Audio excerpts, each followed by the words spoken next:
Hello and welcome back to our channel. So today in this video, we are going to discuss about how to use VPN for streaming. So without wasting much of our time, let's get straight into the video.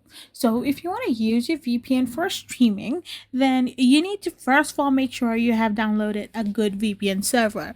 Now to use the VPN for streaming process, you need to subscribe to a reliable VPN service and download that particular app and connect to a server in the country where your desired content is licensed. Suppose you want to watch something that is licensed in America, then you need to simply select the server that is in America. You need to simply get connected to the server where your content is licensed. This masks your actual location and changes your IP address to unlock regional libraries on services like Netflix, Disney Plus, or BBC iPlayer.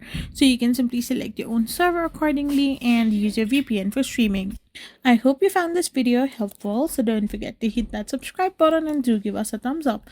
We will be back again with more informative videos. Thank you for watching and stay tuned for our next video.